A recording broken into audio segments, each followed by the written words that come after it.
อยู่กับเจ้าแล้วบ่ได้ให้เงินเราใส่บ่เราจังหลักเอาปู่ได้แพ้ บ่สุก โอ้ยเอาหัวนะ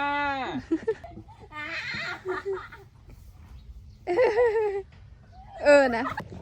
สบายดีทุกคนเอ่ยมื้อนี้สิไปหาบ่าวสุกคือเก่าเนาะแต่ว่าออกมาหาเพิ่นอยู่หน้ามื้อนี้ตอนนี้ก็มาเหาะเที่ยงเพิ่นล่ะจักเพิ่นสิอยู่หน้าจักบ่แล้วเนาะทุกคนเอ่ยนี่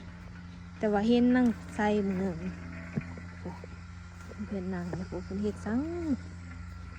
งอกขวดแล้วคือสิลายอีหลีพวกทุกคนเอ้ยขี้งอกขี้ข่วยก้องเยอะนี่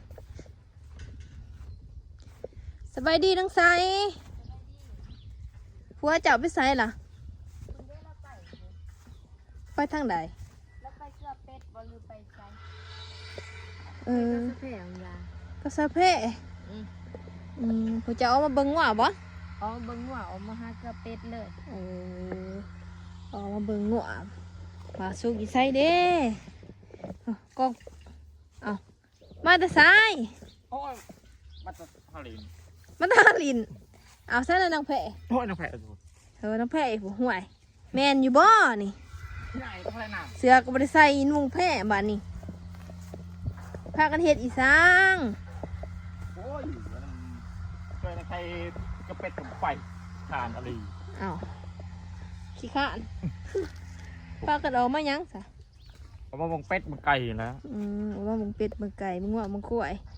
เสือก็บ่ใส่เนาะนุ่งแต่แพะถ้าได้กินข้าวบ่ โอ้กินแล้วจะเฉา กินได้แต่เช้าพุ โดย คือบ่นุ่งเสื้อ เพราะมันหอน มันร้อนอากาศช่วงนี้ก็ร้อนแล้วเนาะจะไหนก็วิทย์หนาวบ่หนาวแล้วจะไหนก็หนาวแล้วนี่เข้าดาวนี่ โอ้ยเขานะมันว่า เข้าดาวแต่ว่าเจ้าก็ได้นั่งได้ยุ่มดีๆได้ปอนออกมาห่วยซับนี่ก้อยนี่บ่เอาได้ อ๋ออีนายนี่ เนาะสาวใส่สเปะ อย่าอ้วนนะ นะบ่แม่นหมู่เว้าจีใจดำเพิ่นบ่จักเนาะ โอ้ย แม่นบ่ ประมาณน้ำแพ้แจ้งว่าแกงแหละยังเกิดเลย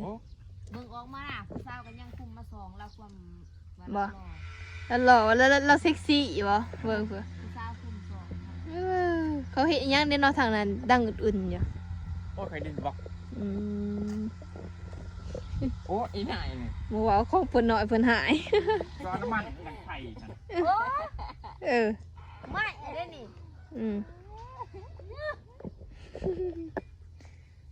ถ้ากินข้าวกินหน้าแล้วบ่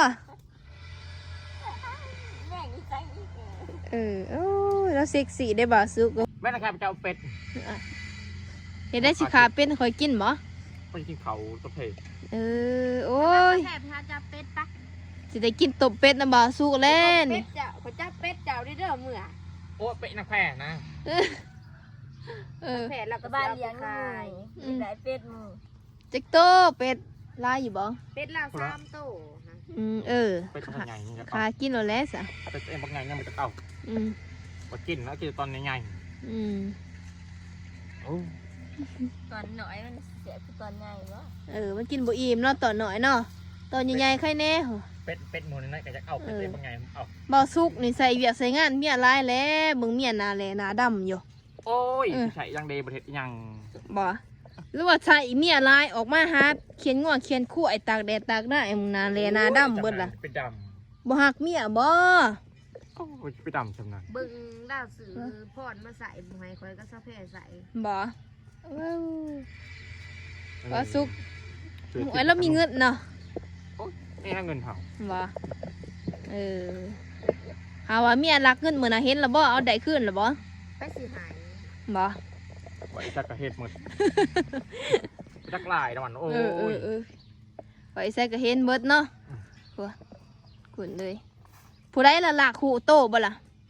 เจ้าแค่ลากเพื่อนคอยสิขนมไปกิน บ่ เงินโมลักอ๊บ หายมีอ่ะยังอยากหาอีบ่เมียรักเงินแต่มื้อน่ะ ใครจะไปรักหายเงินมันก็ยังรักเอา บ่ ไปเล่นโอ้ยน้ำมันหมด เราอยากหายดอกยาแล้วก็ยานี่มันก็จะแทงยังเบาดีน้ำกัน เหรอหายหายในใจเนาะอืม หายในใจเด้เราไปเท่าไรนะ โอ้ยเงิน200,000 เงิน200,000ซื้อเบิ้ลเลย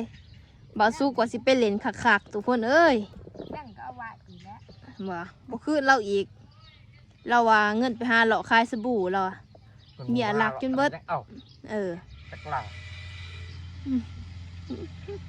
เนี่ยเจ้ากันอยู่กับเจ้าแล้วบ่ได้ให้เงินเราใส่บ่เราจังหลักเอาเออ ปู่ไอ้นักแพ้ บ่สุก โอ้ยเอาหัวนะโอ้ย อืม นักเงินมันก็ยังหัว อืม อย่าหัวนะโอ้ย โอ้ตายโยนี่มันเป็นโอ้ นะสิตีเมียได้อยู่ดีๆได้บ่สุกเอ้ย นักเงินมันก็ยังหัวโอ้ เออ ทุกคนน่ะได้ นั่งลงใจเย็นๆใจเย็น เนี่ยไอ้นี่มันถักจิบโอ้ย ๆเจ้าบ่ได้ให้เงินให้ค้ำเราบ่เราจังไปหลักเอาเงินเจ้าหั่นบ่ เงินน่ะ บ่เงินขายเขาบ่ให้เราพวกกีบเราหลักเอาพวกขวดแล้วเนาะนะ ในเบียกบอลแลบอลแลนนี่ก็จะไข่ เอาเกี่ยวน้ำกันย่างดำให้ซ่องให้กับจม อืม มาต้นมูเกี่ยวให้มันจม เอ มัน อ ง่ายดอก มีจะเห็นได้มันถักจิบใครพวกไง ซ้ำเล่าหน้าซ้ำสี่ให้ฮะก็ไม่ได้ง่ายมันได้ดอกเนาะว่าเล่าฮะ คนคือมันได้ก็คือ ปันออกกระบอกมาปัดเข็ม ปันก็บ่มาปันซอย ปันซอยเจ้าจังเละ อุ้ยพี่น้องพี่น้องแล้วนี่ปัดเขายังบ่มา อืม จักละ บ่ค่อยถือกันเลยทุกคนเลยเมียพวกเพิ่น3ผัวเมียพวกเราเนาะหวยก็แนวบ่สุกได้เงินได้ค่ามาแล้วก็ใส่ผู้เดียวหมู่ก็รักเอาแต่ว่า ตอนเจ้าทะเลม่านคือแล้วว่าดีน้ำโม บ่ เป็นปั้นหยอดอะไรอย่างเงี้ย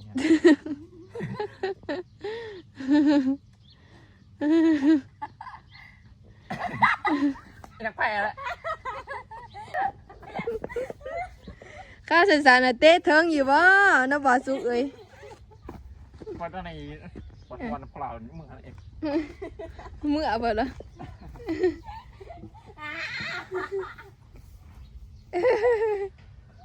นะ ไก่กันนะไก่ นะจังได๋เราก็หายซะดอกนะ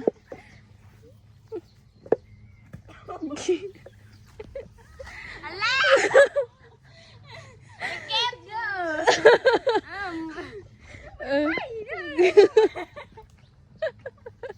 ทุกคนเอ้ยเบิ่งผู้เมื่ออะไรแกงเกิบเมียอย่างเมื่อแล้วบ่ผู้ ไม่แค่เว้ย ก็เอาเองบัดนี้ผู้อย่างเมื่อโยงทางพุ่นล่ะเอาสุกเอ้ยพุ่นเอ้ยแกงเกิบเมียเป็นผู้หมายถึงเนี่ยมันดีก่อยก็ได้เดี๋ยวนี้บ่อยู่นำกันคู่มื้อก็บ่ มึงเถื่อกันได้หนีแล้วมึงเถื่อกันดี บัดดีบัดบ่เนาะ ตอนเจ้าทะเลม่านยากันดีแล้วว่ามึงกัน บัดข่อยมาถามพอดีเนาะพอดีเพิ่นหายขึ้นบักใหญ่เลยผู้ไปพุ่นล่ะโอ้ยไปทุกคนเอ้ยก็สิเมื่อคือกันละบัดนี้บ่สุกหายเมีย เอาเนาะทุกคนเนาะมีแต่ว่าพบกันคลิปหน้าทุกคนเอ้ยมือใหม่สิมาหาเพิ่นอีก เพิ่นหยอกเมียเพิ่นเอ้ย ยอกก็แค่ เอาพบกันคลิปหน้าเนาะทุกคนเนาะ